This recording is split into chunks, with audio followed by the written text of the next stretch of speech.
अस्सलामुअलैकुम वरहमतुल्लाहि वबरकातुहू। मैं मोहम्मद शाहिद और आप देख रहे हैं द इस्लामिक वर्ल्ड।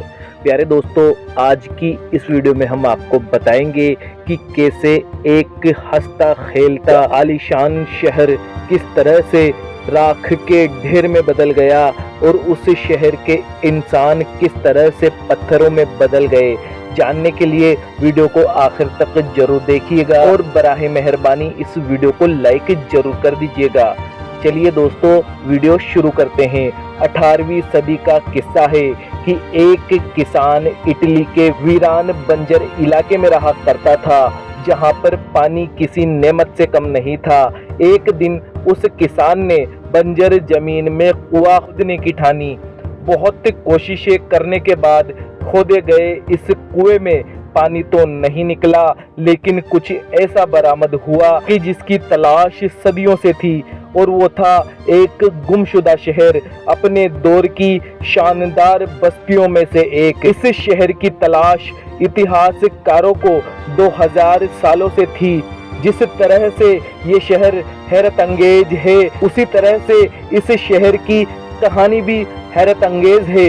दोस्तों, इस शहर का नाम है पोम्पाई। पोम्पाई एक रोमी शहर था जो मौजूदा इटली के इलाके नेपोली के करीब था। ये शहर 7वीं सदी के करीब आबाद हुआ।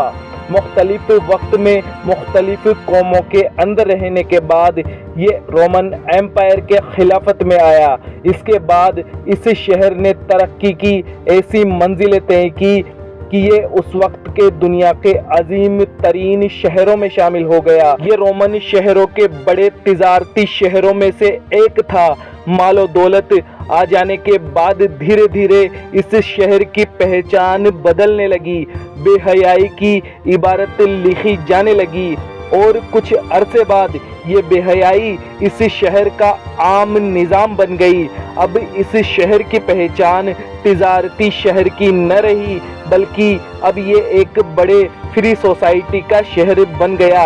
हर तरह के कानूनी और सामाजिक बंधनों से आज़ाद, कोई रोक टोक नहीं। खुलेआम जिनसी ताल्लुकात, जिस्म फरोशी इस शहर की खास पहचान बन चुके थे। ये कारोबार था जिस्मों का और लज्जतों का। पोम्पाई शहर जिस्म फरोशी में बहुत आगे निकल चुका था।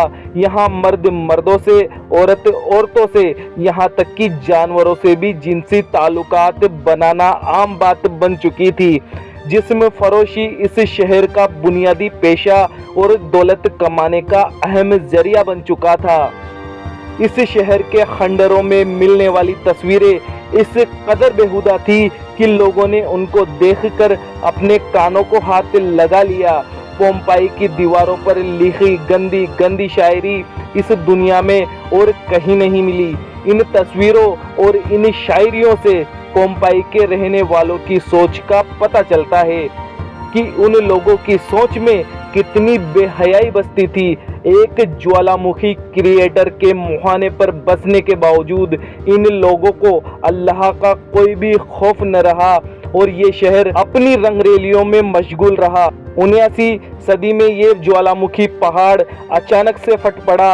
ये ज्वालामुखी इतनी तेजी से फटा कि हजारों किलोमीटर ऊपर तक इससे ज्वालामुखी की राख और गर्म पत्थर उड़ने लगे और फैल गए। कुछ ही पलों में लाखों टनों वजनी दहकती राख पोम्पाई शहर पर आ गिरी।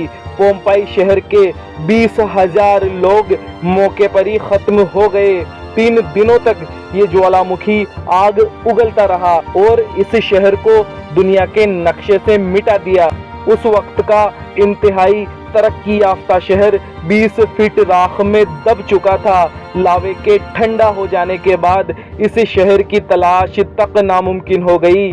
जिस जगह ये शहर आबाद था, सदियों तक वो जगह सिर्फ राख का ढेर रह गई।